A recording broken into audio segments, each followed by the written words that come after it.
Dari Barisan Islam, kita nampak lah, walaupun kalau ikutkan perancangan pertama tu bukan nak naik Bukit Tinggi tu katanya, tapi bila benda tu dah berubah daripada laluan yang asal tu, kita tengok depa pengurusan pandai mengurus. Kita mendaki naik ke bukit tu, walaupun kita kata tahap tu kita kira tahap 2-3 jugalah tu dalam mendaki tu kan. Memang terbaiklah pengurusan kali ni. Walaupun tanpa dijangka tu pun kita kata ni.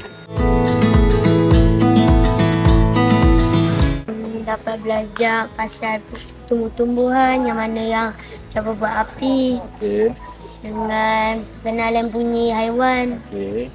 Lepas tu buat pondok, lepas tu naik bukit. Dapat berjalan dalam hutan, mengenal permukaan bumi. Masak apa? Masak?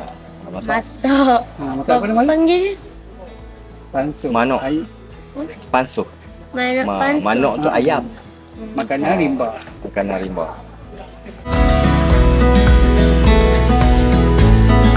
Masa saya sampai di sini, saya rasa macam takutlah sikit sebab first time camping lah. Lepas tu, masa aktiviti yang pertama tu saya rasa macam excited lah. Nak tahu, nak belajar.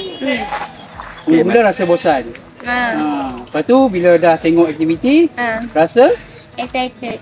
Okey. Pada kawan-kawan saya, terutamanya sekali mahasiswa Unisyams yang mana cuti SEM apa semua, tak ada kerja apa-apa kan.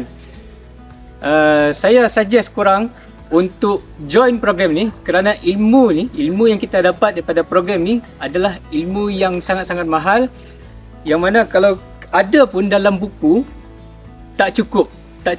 Kena main sendiri, jumpa guru praktikal. Kena buat secara praktikal. Tengok video kat TikTok pun tak cukup juga, kena jumpa juga. Berdepan juga. Bermuka dan mendengar terus apa yang dikongsikan.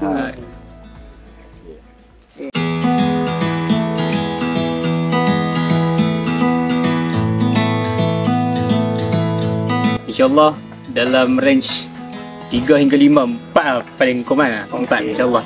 Kurang-kurangnya kita dah selangkah ke depan daripada orang lain.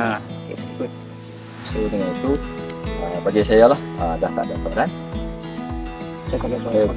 So saya nak ucapkan terima kasih tahniah kerana telah memberanikan diri untuk mencuba mencabar diri untuk join program ini.